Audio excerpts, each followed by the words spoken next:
Vamos receber com a salva de palmas?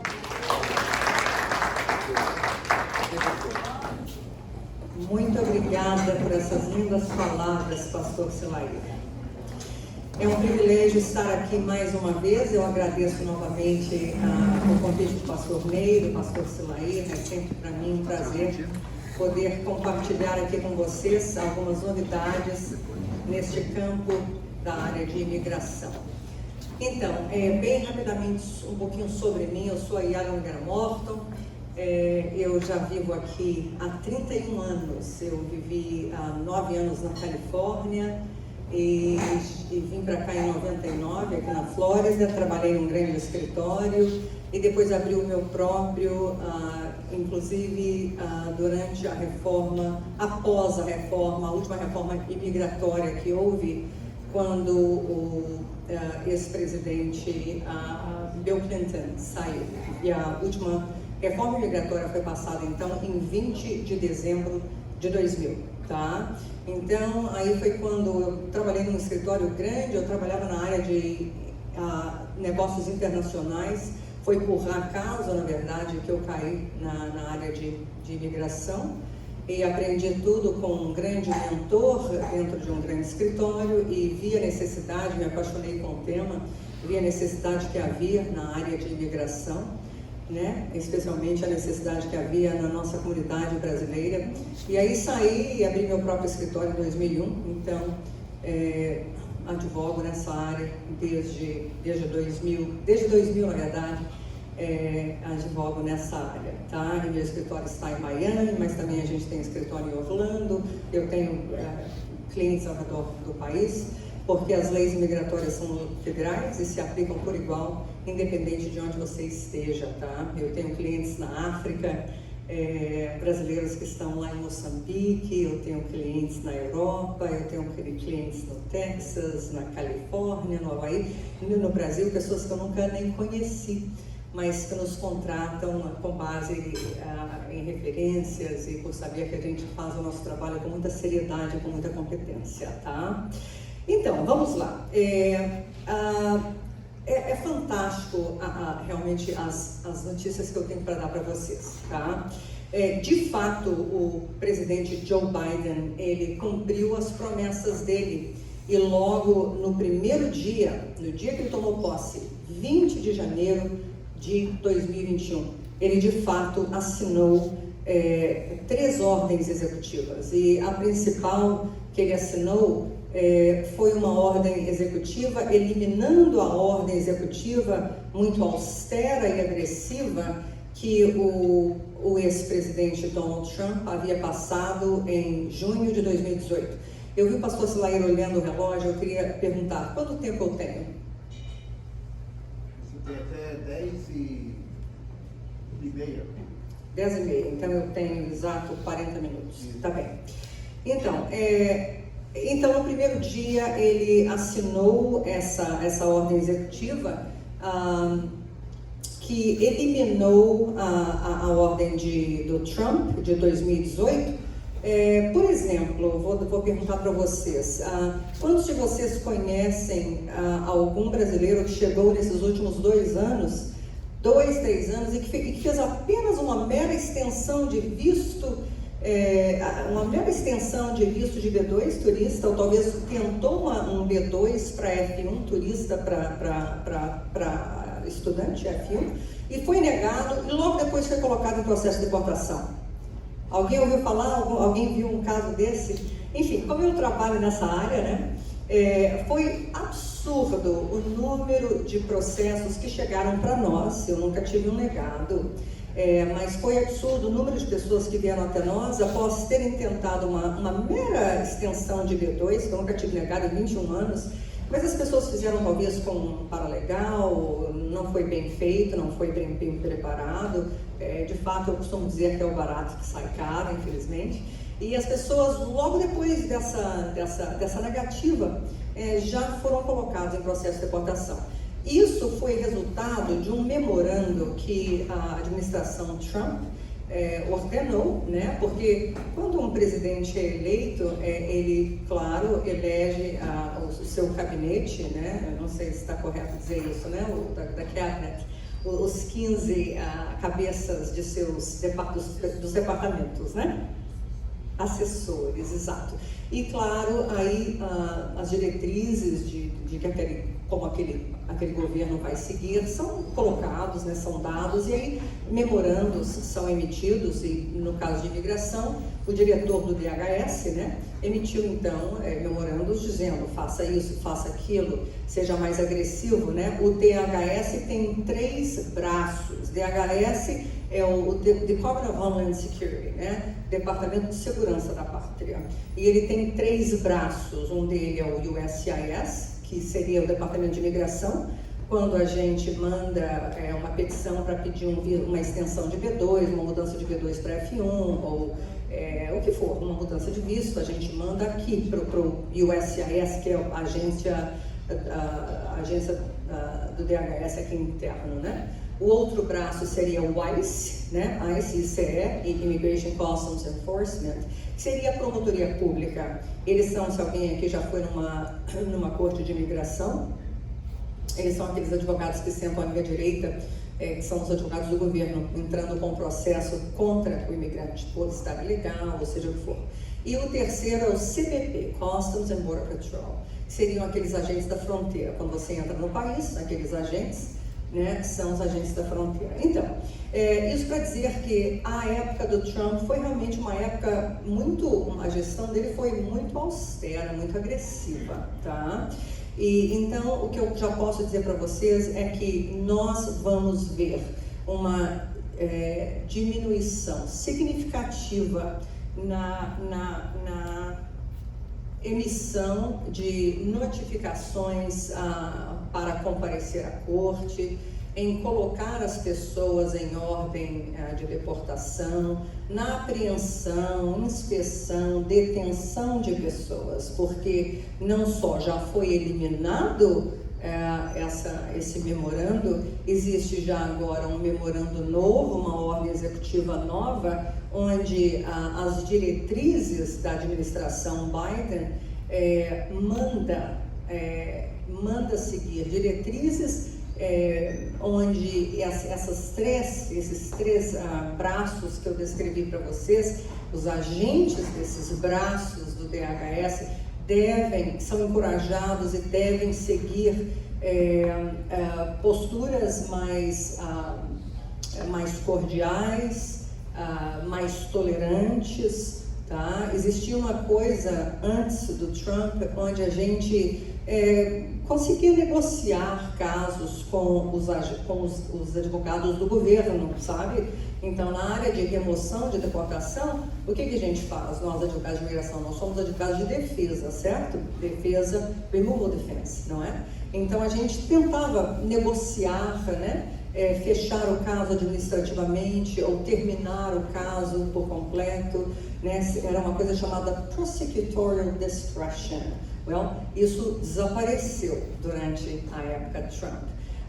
Durante a gestão do Trump, ele também teve o Procurador-Geral da República, Jeff Sessions, foi, nesses 21 anos que eu advogo, ele foi o procurador mais agressivo que eu já vi. Eu vou ter que dizer que, de fato, ele é muito inteligente. E debaixo do Jeff Sessions, especialmente para aquelas pessoas que entram via México, era fantástico. Entravam via México, o Obama melhorou esse tipo de processo em 2013, né? Então, pessoas que entram via México, mesmo que tinham ordem de deportação, aí eles se casam com americanos, né? Às vezes eram brasileiros naturalizados americanos, mas enfim. Fizemos tantos desses processos com base em casamento, através de processamento consular, onde era possível a reabertura dessa ordem de deportação, tá?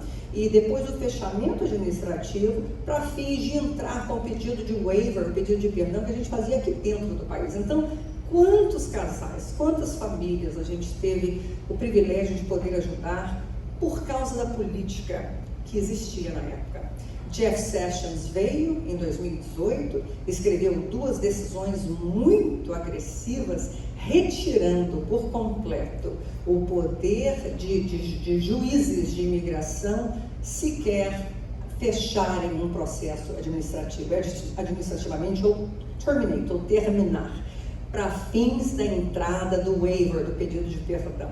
Então isso foi devastador. Desde 2018, nós advogados, eu ainda faço vários desses processos, mas complicou, aumentou, a gente tem que fazer um outro waiver, né? Um outro pedido de perdão. Então ainda é possível sim, mas a rota ficou muito mais difícil, muito mais prolongada, né?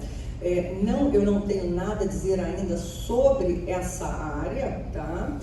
Porque ainda a decisão, o precedente que ainda existe é ainda esse de Jeff Sessions, mudado apenas num circuito, mas eu não vou entrar em tantos detalhes, mas basta dizer que apenas numa área aqui do sul dos Estados Unidos, que não é na Flórida, existe uma outra decisão que juízes estão ainda reabrindo, mas na Flórida ainda a decisão que é o precedente que eles seguem ainda contra a reabertura de ordem de deportação. Tá. Então vamos lá, olha, deixa eu ler rapidamente, eu vou ler algumas coisas, porque o projeto de reforma imigratória que foi introduzido tem 353 páginas, tá? Então não deu para ler todas as 353 páginas ontem à noite, e nem sequer carece, claro. Então eu vou dar só uma pincelada naquilo que é relevante e que é interessante para a nossa comunidade e para todas as pessoas que esperam tão ansiosamente, né, conseguir atingir aí a residência permanente, tá? Então, a Casa Branca anunciou um amplo projeto de reforma migratória no dia 18 de fevereiro, tá? Que a ideia é criar um caminho de 8 anos para a cidadania, tá? Em apenas 8 anos vai haver uma série de requisitos. Lembra, gente, isso é apenas um projeto, tá? Isso é o que contém, são as partes principais que contém nessas 353 páginas, que já foi enviado para a Câmara dos Deputados. Um projeto de lei é sempre apresentado primeiro para a Câmara dos Deputados, e aí a Câmara dos Deputados é composta de 353 membros, tá? 221 são democratas, 211, me parece, são republicanos. Existem 6 assentos vagos no momento, e é necessário 218 votos para se passar o projeto na Câmara dos Deputados, quando ele vier a ser votado, tá? E se a reforma, se o projeto de lei é passado na Câmara dos Deputados, aí ele vai para o Senado. E no Senado precisamos de 60 votos para que então esse projeto de lei seja colocado em efeito, tá? O Senado hoje é composto de 50, são 100, né, membros, 2 de cada estado. 50 são republicanos, 48 são democratas, 2 são independentes. Porém, esses independentes, a tendência deles é democrata, tá? Ora, nós temos 50-50, mas 51, porque também se conta o voto da Kamala Harris, que é a vice-presidente, e a vice-presidente é a presidente do Senado, tá? Então o voto dela conta, tá? Então aí vocês devem estar pensando, então quer dizer que a gente tem a maioria tanto na Câmara dos Deputados quanto no Senado, a gente tem a maioria democrata, então vai passar. Não necessariamente, porque existe até uma dissensão dentro do Partido Democrata, porque esse projeto é realmente muito abrangente, muito robusto, muito austero, muito abrangente, e mesmo para alguns democratas, eles não concordam com certos planos, tá? Então vamos lá. A ideia seria criar um caminho para a obtenção da cidadania para milhões. Os milhões aí variam de 9 a 11 milhões, as estatísticas giram aí em torno disso, tá? Esse projeto de lei beneficiaria aqueles que chegaram até antes de 1º de janeiro de 2021, ora, até 31 de dezembro de 2020. Não estariam inclusos as pessoas que chegaram a partir de 1º de janeiro de 2021, tá? A ideia seria a criação de tipo um TPS, Temporary Protective Status, que é um status de proteção temporário, que hoje que já é dado há anos, e muitos anos, para países como Honduras, Haiti, Libéria, Somália, sabe? É dado muitas vezes até por períodos apenas, quando ocorre algum desastre natural, né? Ou países que têm uma necessidade extrema. Então os Estados Unidos oferecem esse TPS, né? Então seria algo dentro deste tipo que o projeto busca oferecer para os milhões que estão aí ilegais no país. Então seria talvez um TPS por volta de 5 anos, tá? E satisfeitos os requisitos. Quais são geralmente os requisitos? Os requisitos são geralmente, eles são pagadores de impostos, eles não têm antecedentes criminais. Ora, eu já sugiro a todos, né, que sempre declarem seus impostos, se você obviamente está ilegal no país, né? Se você está ilegal, mesmo que você não tenha social, tá? Declare os seus impostos de renda, porque isso, se você declara coisa decente, tá? Declara no mínimo aquilo que são as diretrizes do governo, que chama Federal Poverty Guidelines, para um lar de 2 pessoas, um casal casado sem filhos. O mínimo que o governo federal determina que esse casal deveria estar ganhando para o sustento deles é por volta de $22 mil anuais, tá? E quando se adiciona crianças, para cada criança que você declara como dependente, tá? Aumenta uma média de 5 mil. Ora, se é um casal com uma criança, pensa em 22 mais 5, 27. Se é um casal com 2 crianças, né? Então a gente está falando de 32, 33 mil mínimos. Todo ano aumenta um pouquinho, tá? Por isso que eu já estou dizendo assim, pensa em 23 mil para um casal de 2, eu prefiro te dar $1.000 aí a mais. E pensa então em termos de 33 mil para um casal, um lar de 4, tá bem? Então, declara suas rendas, porque isso é sinal de bom caráter moral. Caráter moral é sempre sine qua non, é vital para você amanhã ser aprovado, ser elegível para obter a sua residência, tá? Não ter antecedentes criminais, ter um histórico de emprego bem firme também, bem constante. Ou você é dono do seu próprio negócio, ou você tem uma continuidade com um certo empregador, porque esses são sempre pontos importantes, tá bem? Então, isso seria a ideia para aquelas pessoas que são ilegais. Então, TPS, por volta de uns 5 anos, e depois um caminho para obter Green Card, sujeito a certos requisitos, que a gente ainda vai saber o que é ou não. E para os Dreamers, quem sabe o que é Dreamers? São os jovens, né, que vieram, não tinham crianças, vieram com os pais, não tiveram escolha, né? E os Dreamers, aqueles que são beneficiários do DACA, né, Deferred Action for Childhood Arrivals, são aquelas pessoas que, isso foi passado em 2012, tá? Então, esses beneficiários, eles continuam recebendo benefício até hoje. Qual que é o benefício que eles recebem? Autorização de trabalho social, tá? Eu não vou entrar em detalhes sobre o que é o DACA, eu acho que não é relevante aqui, mas se você quer saber o que é o DACA, você vai lá no meu canal, YouTube, Yara Morton. Eu tenho um vídeo lá que eu fiz em 2012 que eu explico o que é o DACA. Mas isso para dizer que o DACA, que são esses jovens, muitos desses jovens estão nos ouvindo. Fui eu? My goodness. Será que eu estou fazendo alguma coisa, pastor? Não sei. Continue, deixa eu ver. Então, o benefício para os DACAs, os DACA recipients, os Dreamers, né? É que o projeto diz que eles receberiam Green Card imediatamente. eles se qualificariam de imediato para a residência. Olha que espetáculo, né? Então, essas duas são as excelentes notícias, né? E outras coisas são a mudança da terminologia, que a gente não vai usar mais o termo alienígena, né? É visto como um termo assim pejorativo, né? A linguagem agora será não cidadão, tá? O não cidadão.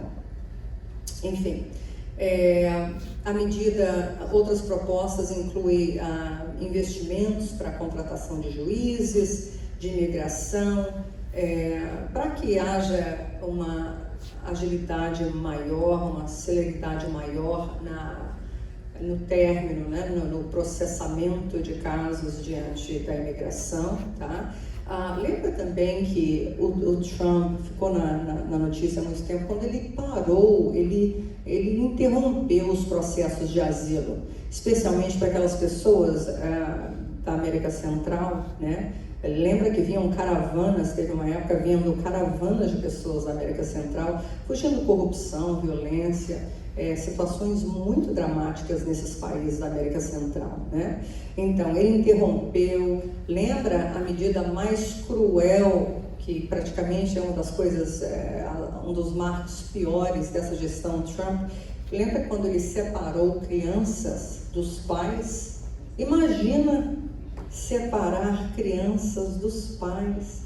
Existem, eu creio, 600 e pouco, eu acredito que o número exato são 628. Existem ainda 628 crianças separadas dos pais até hoje. Tá? Então, uma das prioridades do presidente Biden, numa dessas ordens executivas, é a criação, que já foi criado um grupo, para se tentar achar urgente onde é que estão os pais, porque eles deportaram os pais, mandaram os pais de volta e mantiveram as crianças aqui. Assim, sem comentários, né? A crueldade de uma atitude dessa. Então, esse grupo está atrás de pesquisas para achar os pais, para a reunificação dessas crianças junto às suas famílias, né? E outra coisa que o projeto também busca eliminar é a restrição de reingressar nos Estados Unidos quando a pessoa já residiu aqui legalmente no país anteriormente. Eu lido muito com esse tipo de situação, onde a pessoa viveu aqui legal, né, entrou com B2, viveu ilegal, e aí ela volta para o país, né, volta para o Brasil. E aí ela volta novamente, às vezes ela volta novamente, porque ela ainda tem o visto B2, né? E no passado ela dava até sorte de entrar, né? E se isso viesse à tona, não vinha à tona no passado, mas se isso vem à tona hoje, que você viveu ilegal, quando você vive aqui por mais de 365 dias ilegalmente, você está sujeito a 10 anos de impedimento. Se você vive aqui ilegal entre 180 a 365, menos de um ano ilegal, tá? Aí você estaria sujeito a 3 anos de impedimento, né? Então, isso para dizer que quando isso vinha à tona, aí tá, você voltou aí através de casamento, vamos dizer assim, porque se você já estava ilegal, a única forma seria através de processo de família, um filho americano pedindo em seu favor, ou talvez um cônjuge americano pedindo em seu favor. Se isso vem à tona, você está sujeito, então, ao impedimento de 10 anos, mas pelo menos para alguns casos existe o perdão, tá? Também não vou entrar no detalhe técnico, mas, então, isso complica, né? Faz o caso ficar muito mais longo, ou muitas vezes, dependendo, porque cada caso é um caso, isso às vezes eliminava, fazia, inclusive se a pessoa era reincidente, tinha tanto quanto 2 entradas, ele era então permanentemente barrado de conseguir a sua legalidade. Então, o projeto busca também eliminar esse barramento de 3 a 10 anos, tá? E essa punição, né? Agora, abrindo um parênteses, que eu acabei de ter essa situação agora em Tampa, 2, 3 dias atrás, eu quero dizer bem claro para vocês que os ouvintes, ou seja, quem for que vocês talvez conhecerem, se alguém viveu aqui legal, né, com B2, volta para o Brasil. Aí você sabe que você está sujeito aos 10 anos, a lei ainda é essa, tá? Aí você vai e você aplica para um visto junto ao consulado. Você tem que preencher o formulário DS-160. Aquele formulário DS-160 pergunta todas as suas entradas, todas as suas visitas aos Estados Unidos, inclusive os seus endereços, tá? O que muita gente faz? Eles mentem que viveram aqui. E muitas vezes conseguem, tá? Conseguem um visto, né? Eu tive uma situação assim agora, onde a pessoa viveu ilegal por 9 anos, voltou, viveu lá 5, não ficou os 10 anos, né? Ele estaria impedido por 10 anos, né? E aí fizeram a aplicação, mentiram, não disseram isso para mim, né? Na consulta disseram, não, nunca menti de maneira alguma. Eu falei, mas seria impossível você estar conseguindo. Se você está lá, impossível, não existe. Não, foi algum erro deles então, porque nós colocamos tudo certo, isso aqui, coisa e tal, tudo bem. E aí hoje ele casado com uma brasileira americana, tem filhos, ok, esperaram bastante até entrarem com o processo, porque ela teve que se naturalizar. Quando eles voltaram, ela era residente, enfim. No que fomos à entrevista, né, eu disse para ele, olha, o único problema, tudo perfeito no seu caso, o único problema que eu vejo é isso, você ter vivido ilegal, ter voltado, e depois de 5 anos ter tentado visto, e de alguma forma você conseguiu esse visto, se isso vier à tona, você está barrado. Justo e feito, está indo tudo bem, vem a pergunta, e a gente está lá com a aplicação na frente dela, tá? E eu cheguei, claro, fazendo ali a melhor defesa possível, eles nunca mentiram, olha os endereços, eles me disseram. Aí ela vai, olha os endereços, sim, só está listado aqui endereços do Brasil. Endereços do Brasil. Então, ela não emitiu a decisão. É claro que no meu jogo de cintura ali, eu bem agressivamente, de forma assertiva, né, pleasantly aggressive, né, de forma muito assertiva e sagaz, eu tentei colocar que existe uma forma de tentar sair dessa punição que é estar barrado permanentemente, quando o erro foi honesto, quando o erro foi,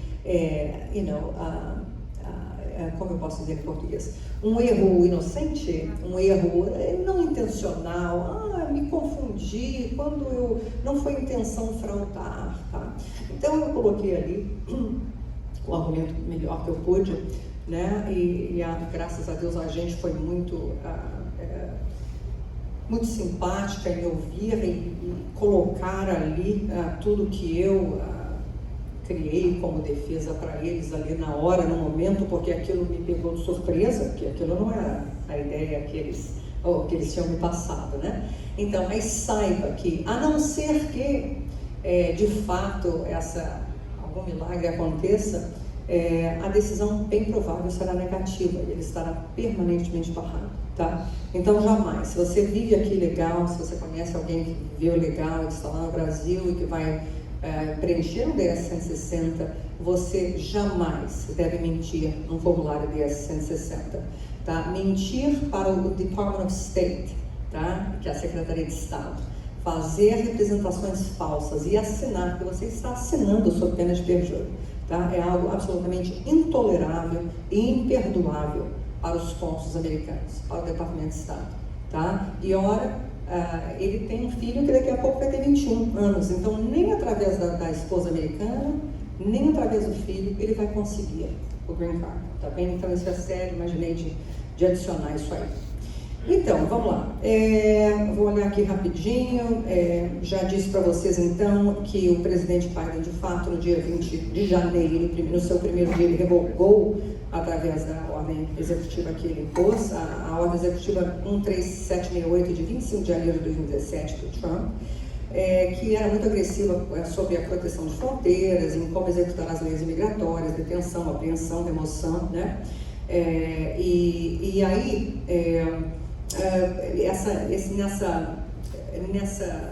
nessa ordem executiva foi pedido também uma moratória de 100 dias para impedir, para parar, sabe, as deportações por 100 dias. até que tudo fosse visto, como é que a gente vai aplicar, como é que a gente vai fazer execuível agora essas leis de migração de forma mais humana. Vamos levar em consideração muitos fatores, né? Será que ainda é possível manter essas pessoas aqui? Será que há perdão? Será que há apelo? Enfim. Mas o que aconteceu? O estado do Texas processou o governo, né? Os estados podem processar a União, o governo federal, né? A Casa Branca dos Estados Unidos. E aí um juiz, então, colocou uma restrição temporária sobre essa moratória de 100 dias. Eu confesso, eu não tive tempo ontem de ver como está o litígio, tá? Mas saibam, então, apenas que quem tinha essas ordens de deportação por 100 dias foi pelo menos tentado essa moratória de 100 dias, tá? Então, novamente, então, a gente deve ver, sim, uma significativa redução na fiscalização, na apreensão, na detenção, na emissão de notificações de comparecer. Quem não sabe o que é isso, notificação de comparecer, quando alguém é colocado em ordem de deportação, em processo de deportação, você recebe via correio, a primeira coisa que você recebe é um Notice to Appear, tá? Notice to Appear, notificação de comparecer. Isso sim é ser colocado em processo de deportação, tá? A gente chama de NTA, Notice to Appear. Depois da notificação de comparecer, você recebe um Notice of Hearing, notificação de audiência. Aí sim é que você recebe a data de audiência, a data da audiência para você comparecer, tá? Então, isso que eu estou dizendo que foi emitido, muitas pessoas colocaram em processo de deportação por causa de meras negativas de um processo de extensão de B2, ou de uma negativa de mudança de B2 para F1, tá? Então, a gente vai ver uma redução significativa, tá? Nessa área, salvo, exceto aqueles que apresentam um risco à segurança nacional, terroristas, né? Número 2, aqueles que entraram ilegalmente após 20 de novembro de 2020, ou aqueles que estão para ser liberados, ou estão sendo liberados da prisão, têm antecedentes criminais e cometeram algum crime de grave teor. Então, isso não se aplica a essa forma mais cordial e bacana, né, de ver se a pessoa deve ficar ou não se aplica para essas pessoas, porque, claro, está em risco a segurança nacional, a segurança pública, eles têm antecedentes criminais, tá? Já falei do memorando de 2018, que já não tem mais efeito. Já falei da possibilidade do exercício de descrição favorável que vai voltar, né? Enfim, vamos ver aqui o que mais. Também já disse da criação de um grupo que vai identificar os pais de 623 crianças. Outra coisa que é interessante é que nesse projeto de lei o governo Biden, os governos democratas, eles tendem a ser muito mais humanos, sabe? Por isso que os da extrema-direita costumam ver os democratas, que é o partido da esquerda, meio que socialistas, né? Comunistas quase, porque eles querem ver o bem de todos, eles procuram beneficiar todo mundo, tá? Então, por isso aí a crítica, tá? Então, ele quer abordar a causa, a crítica desse governo atual foi, puxa, o Trump só concentrou no muro, vamos criar um muro, vamos impedir.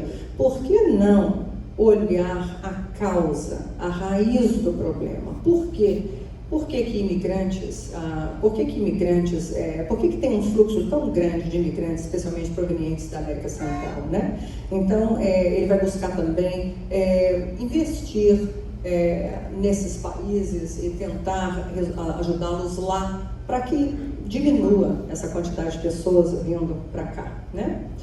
E rever todo o sistema de imigração para inclusão e integração de mais imigrantes. E para quem talvez fez algum processo nesses últimos 2 anos, vai haver também a eliminação do formulário I-944. Alguém sabe o que é isso? Formulário I-944?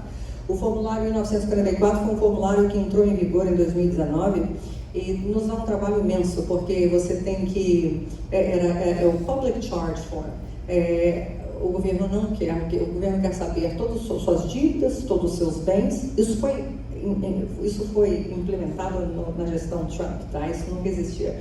Então, nos dá um trabalho imenso, ainda está em vigor, mas deve ser eliminado em breve, onde a gente tem que listar todas as suas dívidas, todos os seus bens, dizer se você já recebeu benefício público ou não, tá? Então, isso vai ser bem provável eliminado, tá? Então, já cobri aqui sobre a proposta para os imigrantes, os Dreamers, né?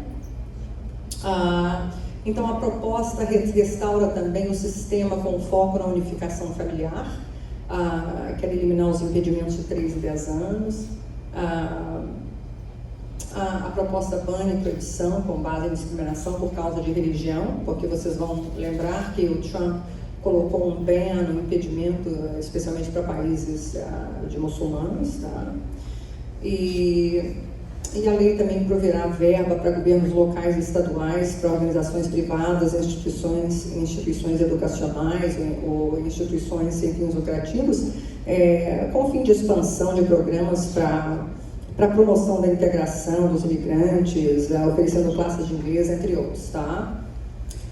Isso é muito importante. A proposta vai retirar as filas de espera daqueles processos com base em patrocínio por empregador americano.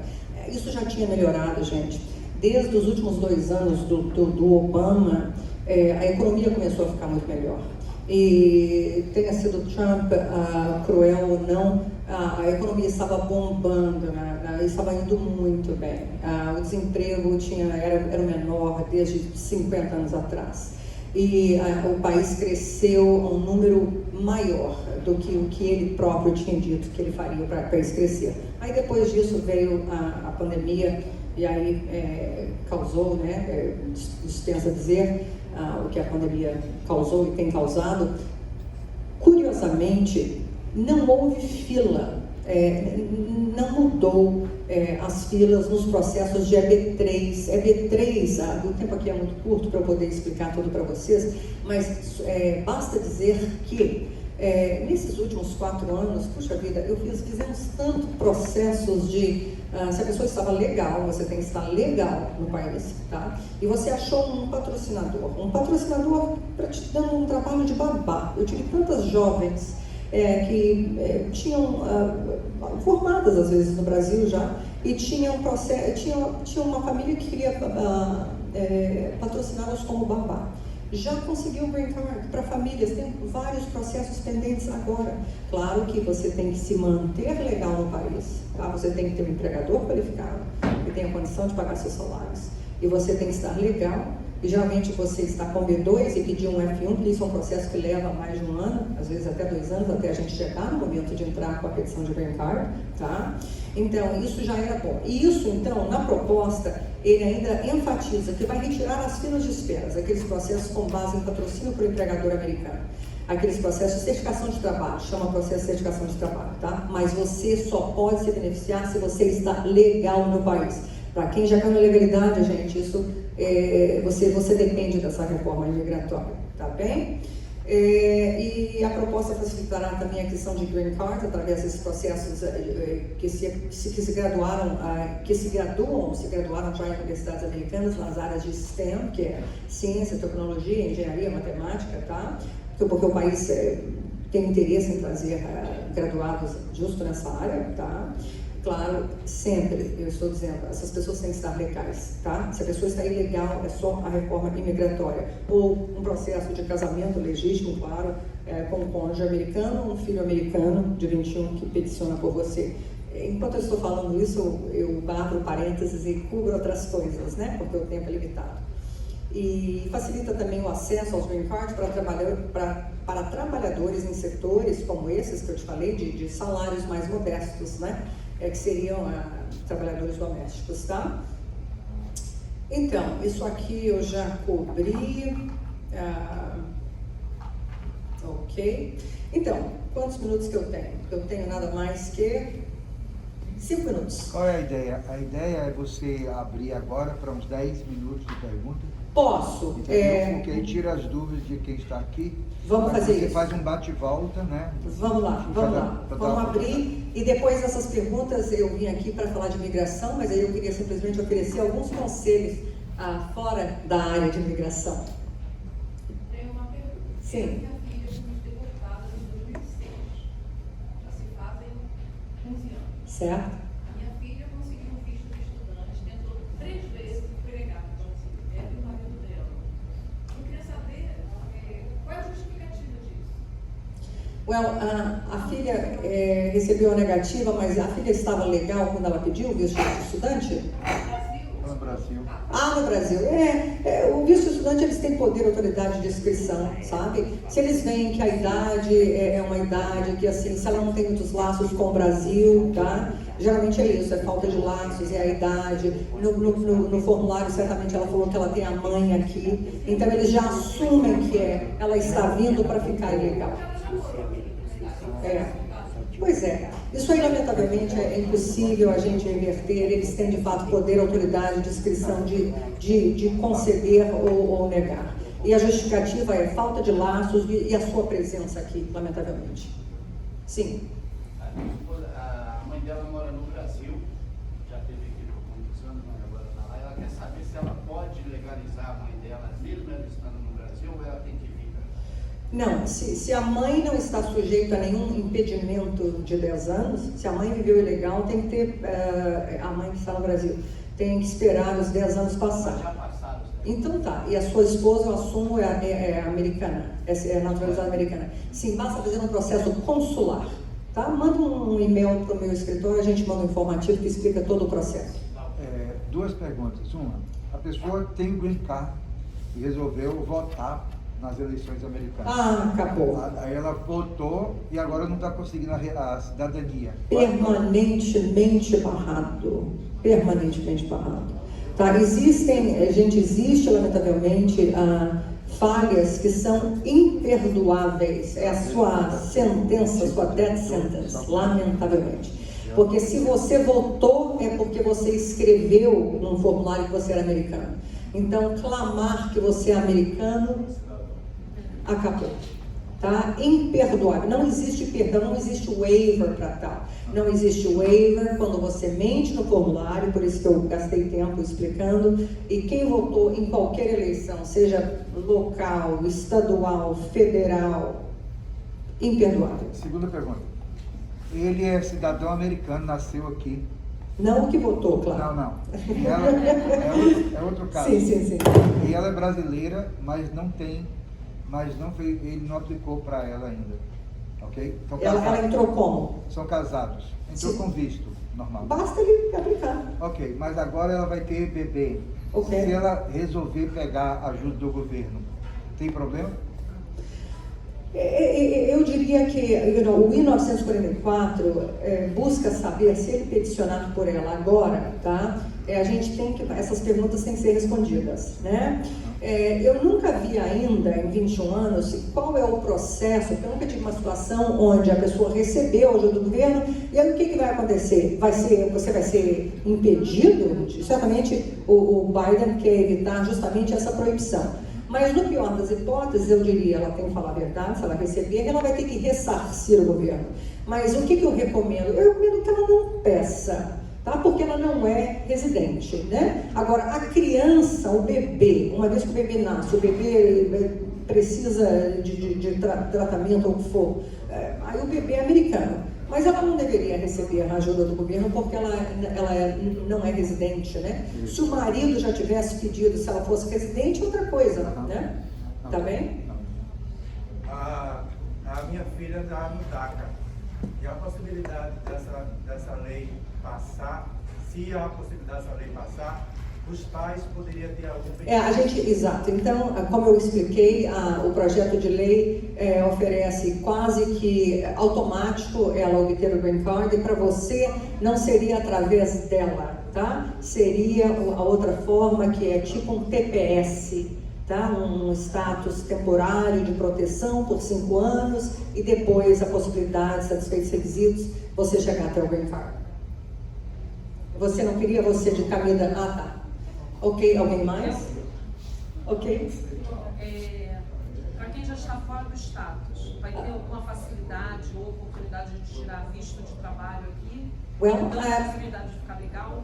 Tá, o projeto contempla A mesma coisa que eu acabei de dizer para ele, TPS, um status temporário, de proteção temporária, que certamente isso quer dizer uma autorização de trabalho, um social, por 5 anos, tá? Se você estava no país até 31 de dezembro de 2020, tá? Se for passado, né? E por 5 anos você teria então esse TPS, e após 5 anos, satisfeitos os requisitos, chegar até a cidadania. Então significa que vai ter que ficar esses 5 anos sem ir ao Brasil.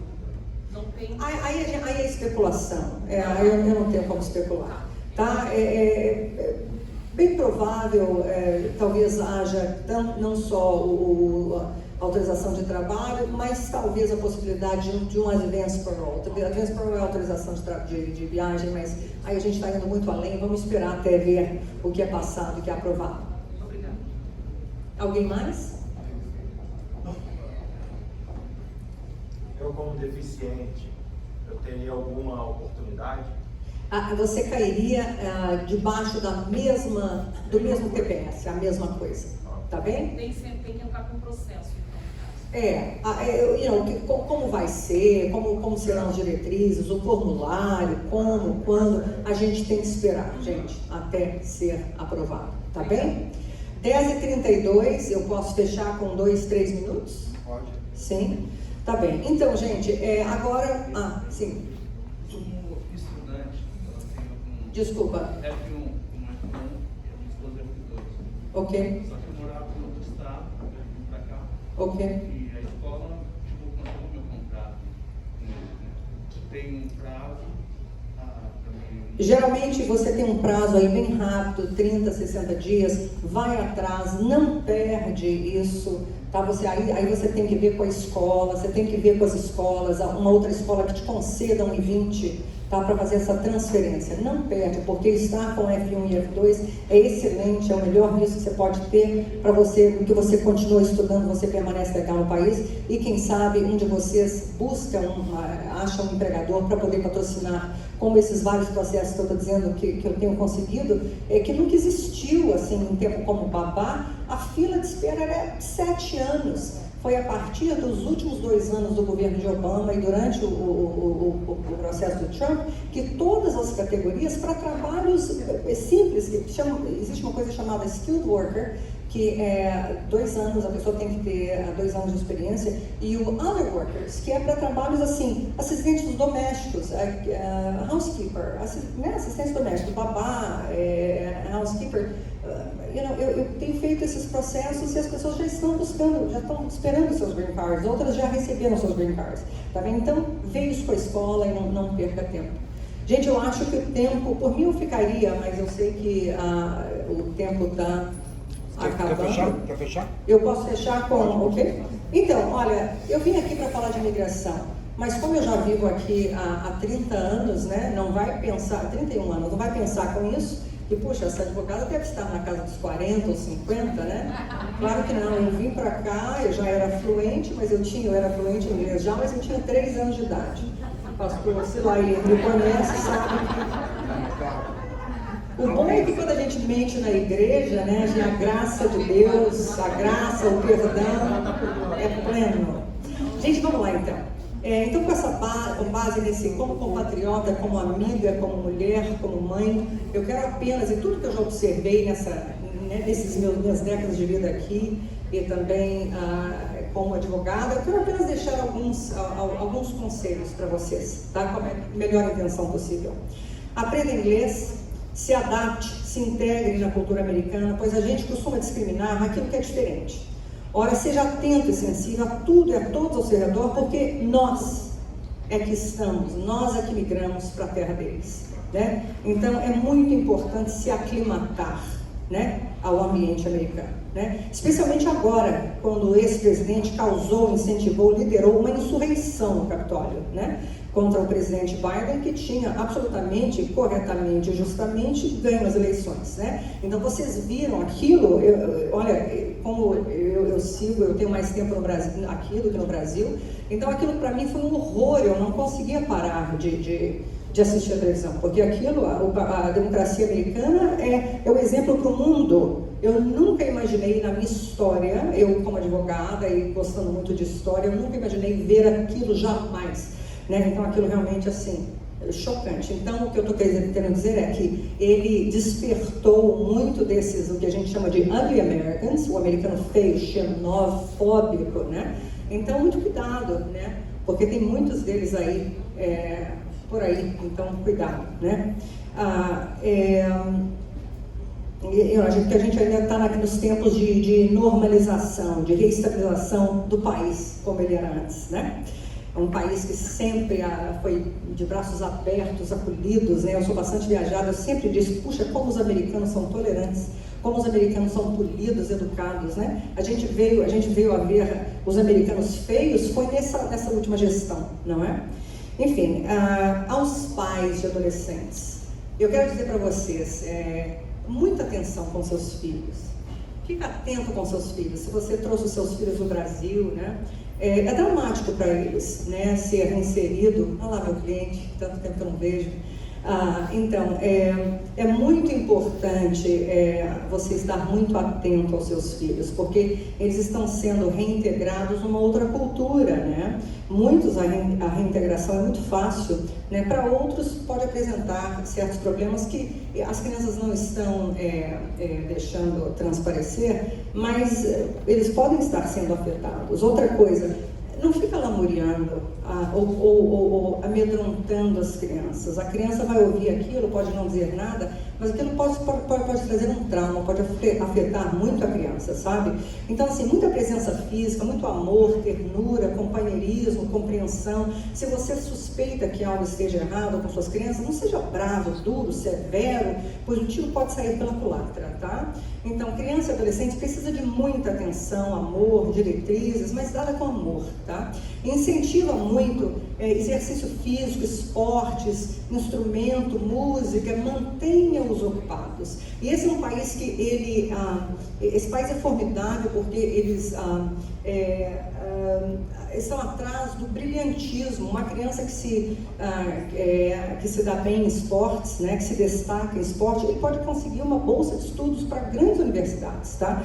Então seja presente, incentiva exercício físico, que é bom para todo mundo, né, gente? É incrível o que exercício físico faz na nossa vida, né? Mas mantenha-os ocupados, né? A dedicação realmente tem que ser enorme. E para aqueles jovens, que talvez me perdoe agora, vou sem querer entrar na sua vida, mas entrando, para aqueles jovens, porque eu vejo isso às vezes, de jovens, e aí o pai ou a mãe daqueles jovens, não vejo a hora de ter meu netinho, não, você tem que ter filho, isso e aquilo.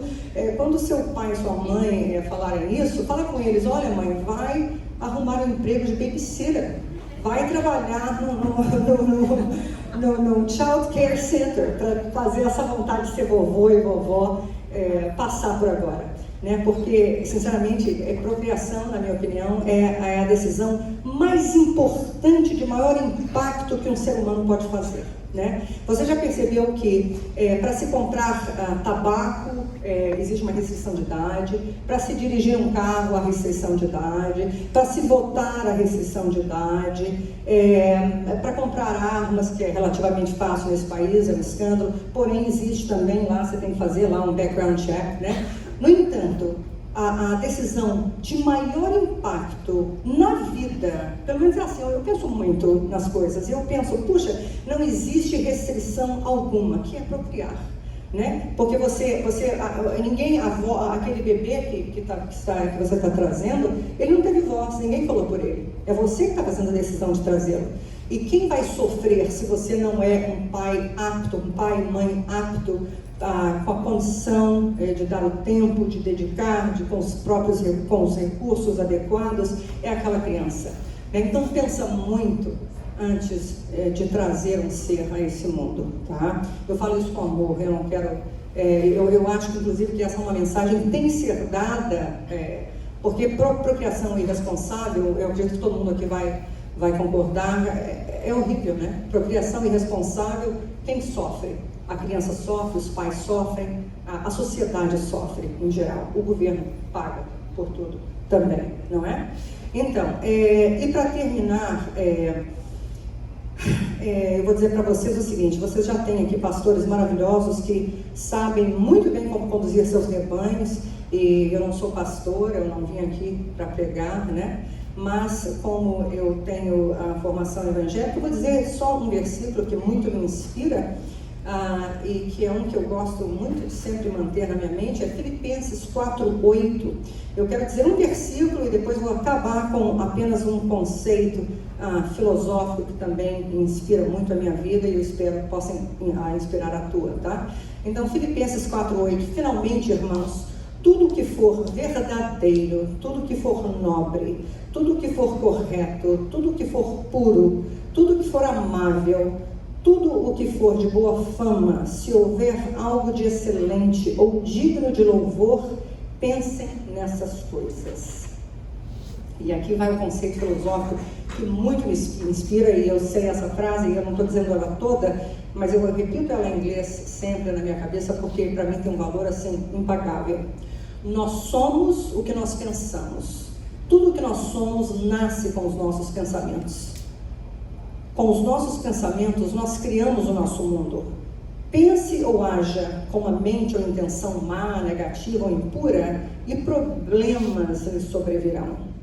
Pense ou haja com a mente e intenções puras e positivas, e a felicidade lhe seguirá, como a sua sombra inseparável. Então a nossa mente comanda tudo, lança na atmosfera só coisa positiva, pensamento positivo e bênçãos dos céus infinitas e ricas, com certeza sobrevirá a todos vocês. Obrigada.